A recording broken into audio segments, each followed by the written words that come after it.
What is happening? And welcome to another four-wheel drive talk episode. Friends, you know, I'm outside. I mean, you know, I'm in a cheerful mood because I am out of my studio. You guys gave me the inspiration or we can just say the questions that motivated me to get outside and create a video to address a particular topic that a few weeks ago. Ooh, I hear a ton of bees buzzing around here. I'm in my, you may recognize this location. It's about 3 miles away from my house. It's where I come to film a lot of my videos when I want to get out and not get too far away. And this time of the year, we have all of these flowers and, you know, a lot of weeds, and there's also a lot of bees that are floating around here, and I'm kind of allergic to them. So when I heard the buzzing around, yeah, it caught my attention. But enough of that. Getting back on topic, three weeks ago, I released a video on the 6-month review of the Planar portable diesel heater.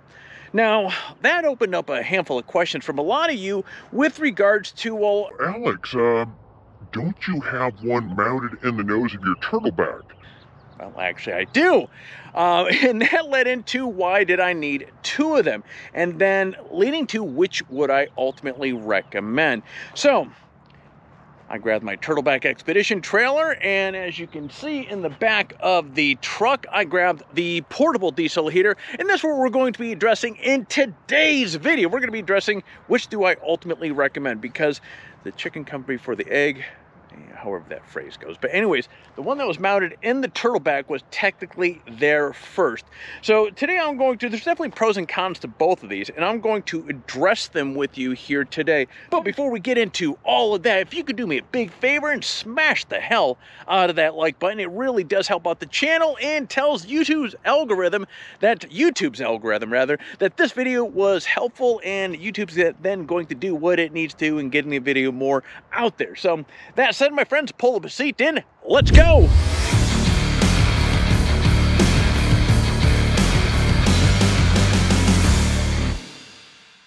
Now, one thing I want you to keep in mind when you're watching this video here is your overlanding, your camping needs. So there are, depending upon what your needs is really going to help, and the type of equipment that you have will help determine which one of these I'm going to recommend to you. So you know what your needs are, and as I go through these things, well, those messages, those tips are going to speak to you. All right, now let's discuss, we'll start off with, so in the event this is your first video that you're watching here, I'm going to get you up to speed as far as which diesel heaters I have, why I chose these to begin with, and then we'll dive into which do I recommend, a installed diesel heater, which is a permanent fixture, or something that is more portable. Now again, there's pros and cons to both of these here. Now what you're looking at here in my Turtleback Expedition trailer is a permanently mounted Planar 2 kilowatt diesel heater. Now, I don't know why I'm saying diesel heater. We know it's a diesel heater, but anyways,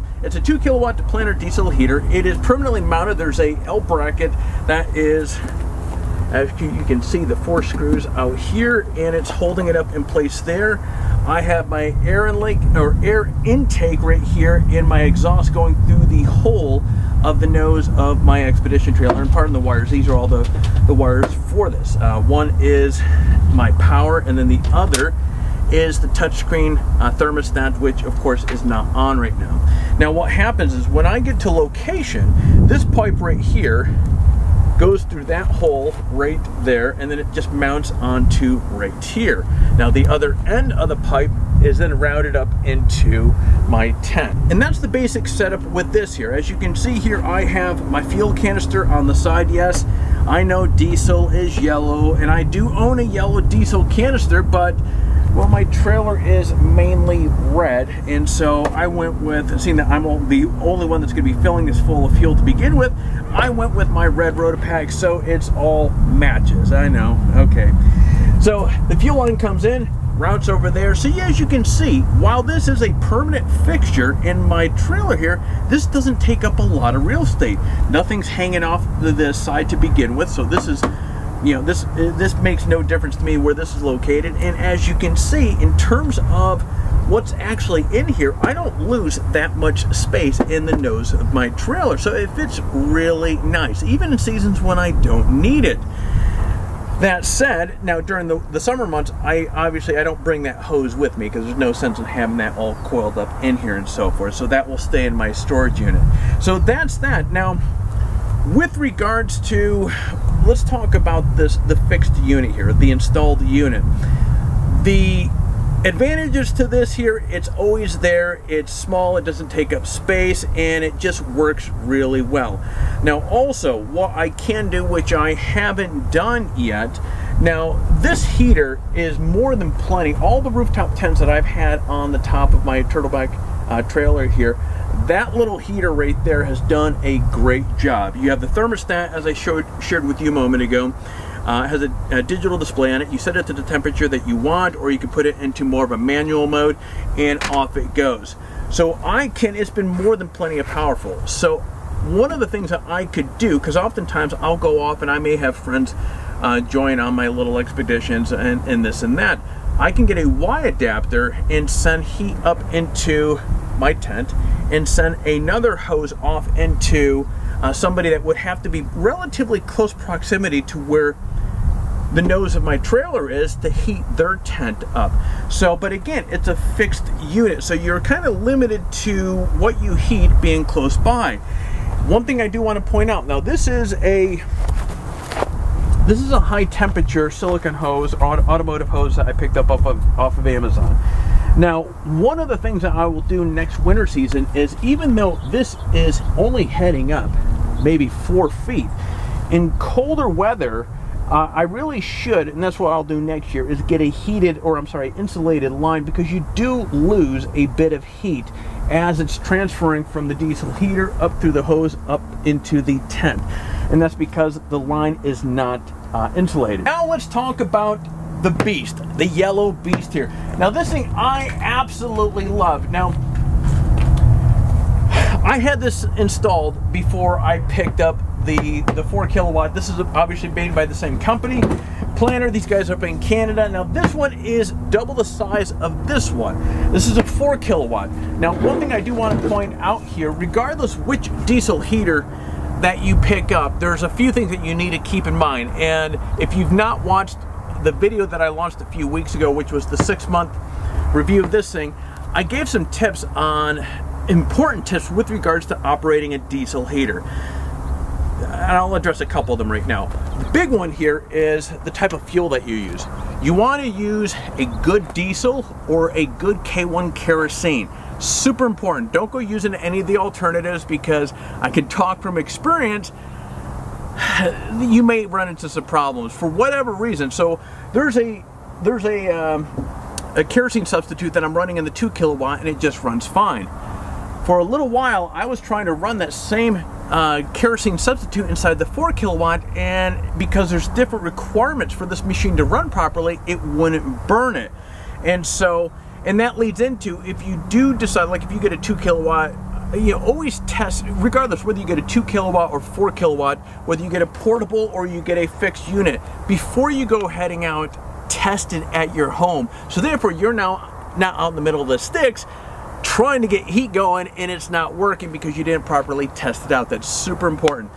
Next, which is almost as important, actually it potentially could be more important, because if you don't have a good solid power connection with either of these units here, or if somebody accidentally trips over your power cord while the machines are running, you could cause damage to your diesel heater. That's super important. So in the Turtleback, I have it, you might recall, I have 2 of my lithium batteries sitting right here, and my power is connected directly, and it's a matter of just connecting it into the unit. With the portable unit, you have to be a little bit more careful, because obviously it's portable, it's going to be hanging out. People might step or trip onto especially, I always have my son with me, he's running around. Sometimes he might not be paying attention. You want to make sure that the power connector on the portable unit or whatever unit that you have is secure in place, that nobody's going to accidentally unplug it, trip over it while it's operating. Again, you could damage the unit. That said, again, both units need a solid power source. And if you do use a lithium battery, which is one of the things I mentioned in the last video there, you want to make sure it's a good quality lithium battery. Inexpensive lithium batteries, power fluctuates a little bit, and that could be bothersome to the diesel heater. So just keep that in mind as well. All right, now this thing is freaking awesome. Now, as many of you know, especially with this year, there are times where I go out and I just head out with the Turtleback, which is fine because the heater's mounted right in there. But there are other times where I may be going out with one of my Russian tents or just heading out with just the truck and camping in the back here. That's where something like this is absolutely going to shine. So to answer some of the questions that I've gotten over the course of the last few weeks, which do I recommend? Which is going to, technically, the portable unit is going to be much more scalable. There's going to be a lot more uses to it because it's not anchored down in a single position. This thing, I've heated my garage. It could be used to heat my house if there was in case of emergency. If I had a boat, I could heat a boat with it. An RV, I can heat the back of this. If I didn't have this, I could easily heat the my tent on the top of there. It's just a matter of whatever I want to plug this thing into.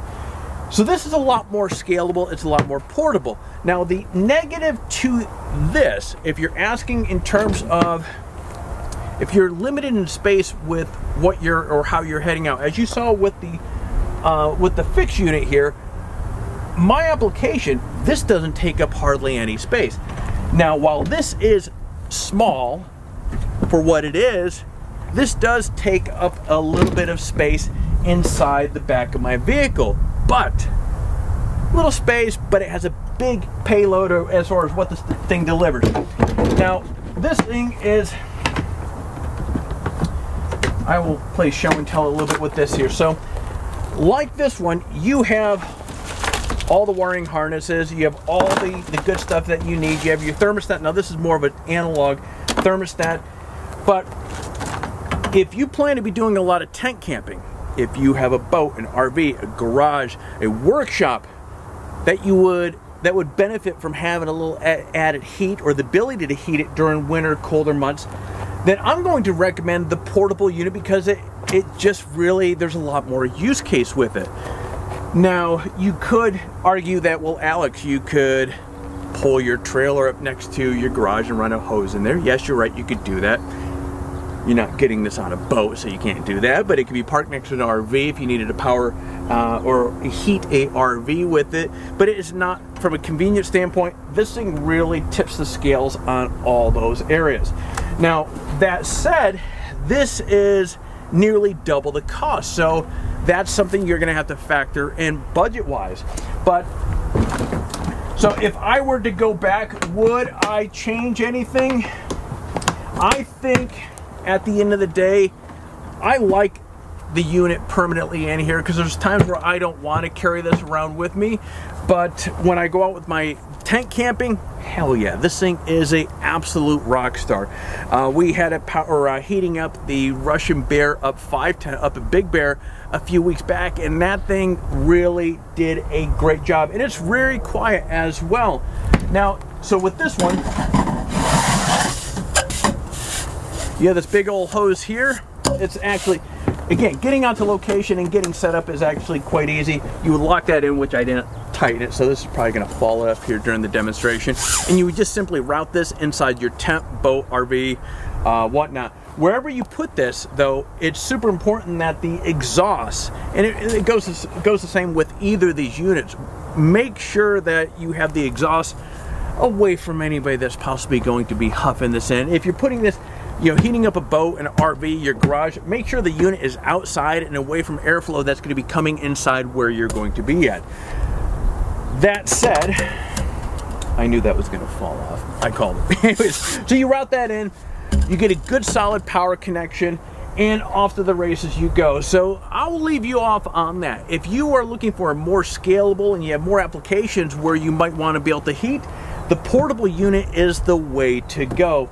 If you have a trailer and you really don't have any other need for tents or garage or RV or boat, save yourself a little money, pick up the, now again, And this is another question that has come up. Should you get a 2 kilowatt or you should get a 4 kilowatt? 2 kilowatt is in the Turtleback right here, and even with the larger tent that I had on here before, the 2 kilowatt did a great job keeping about 70, 71 degrees in there during some very cold weather. So I would recommend, again, save yourself a few bucks, go with the 2 kilowatt. Now, if you have a annex room, so this is another part that I mean, technically you might, I think you'll be fine with the 2 kilowatt, but if you have a larger annex room that you put up and you deploy quite often when you go heading out, yeah, the 4 kilowatt is going to work probably a little bit better. And this is what I was talking about a moment ago. So imagine there was an annex room hanging off over the side here, so you could technically have a Y connector here like we were speaking a moment ago, have one routing up to the tent and have another port going into the annex room, so therefore you have 2 kind of heat vents coming in there, and that's going to work really, really well. Or again, if you're more interested in the portable unit, you can put this, or put the heat vent from this inside the annex room, and it's going to heat everything up. All right, friend, that is it. So hopefully this will answer some of your questions in terms of, keep bashing my leg into that. This will answer some of the questions that you have in terms of, do you want to go with a fix or do you want to go with a portable unit? As you can see, there's pros and cons to both. You're going to spend a little bit more on this one, but you get a lot more applications that you can use this for quite easily and conveniently. This one's going to cost you about half the cost. Doesn't take up much space, but again, you have some money that you're saving there. So again, hopefully you've sat down and really got a good understanding as far as what are you looking to do from an overlanding camping standpoint when it comes to winter camping, getting out. How often are you going to be doing it? Does it make sense to spend the money on the portable unit, or does it make sense to, from an economic standpoint or just from a space standpoint, to get the smaller unit? Again, those are decisions that you'll need to make. Hopefully I've given you enough information here to help guide you along the way. Speaking of which, friend, it's that time of the video where I'm going to ask you to do all that YouTube stuff. So if you found some value with this video, if you can do me a favor, hit that like button down below. If you are currently not subscribed to the channel, friend, what are you waiting for? We would love to have you part of the family. And last but not least, hit that bell so therefore you're notified every single time that we come out with a video just like this. Friends, I actually have a 1 o'clock call that I need to jump on, so I'm going to be signing off here, so you get out there, stay healthy, and find your adventure.